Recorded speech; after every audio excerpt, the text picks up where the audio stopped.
As your words facilitate your brainwaves that accumulate, crashing against another wave and another wave, so eloquently yet so catastrophically you spit a tsunami.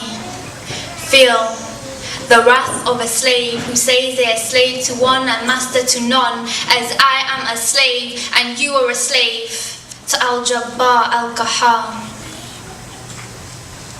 But mankind twists bitter chains around melanin-rich wrists and slaps fair trade stickers on whiplash backs, so suddenly slave labour drops the slave and leaves his labour. So wake up and smell the coffee.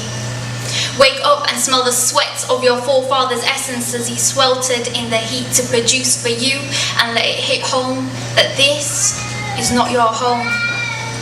This is a semi-permanent residence that your grandfathers built from ethnic majority and proud heritage.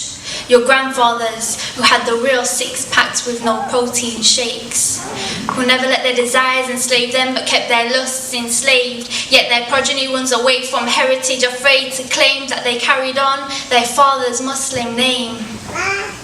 Hear the message that was revealed. Listen to the message that angels carried and the prophets spoke, that Satan can never alter, so we try to alter what's in us. The teachings that first abolished and gave slaves rights.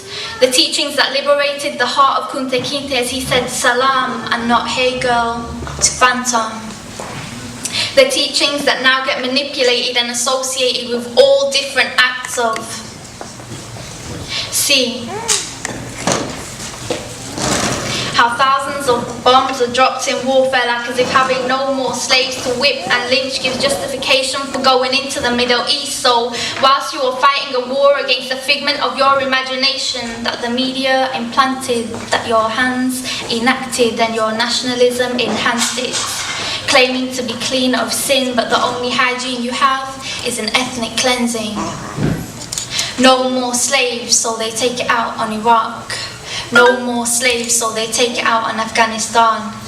No more slaves, so they take it out on Chechnya, Sudan, and lock brothers in Guantanamo Bay. They make me sick.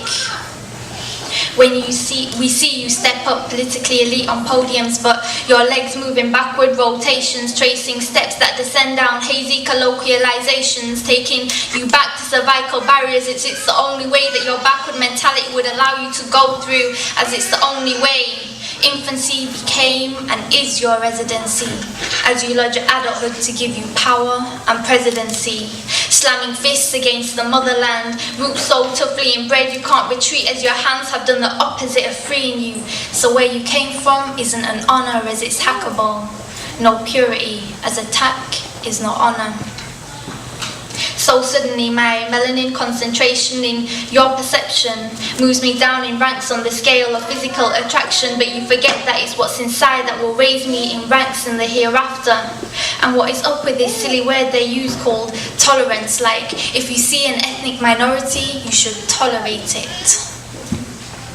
What ridiculous politically accepted term.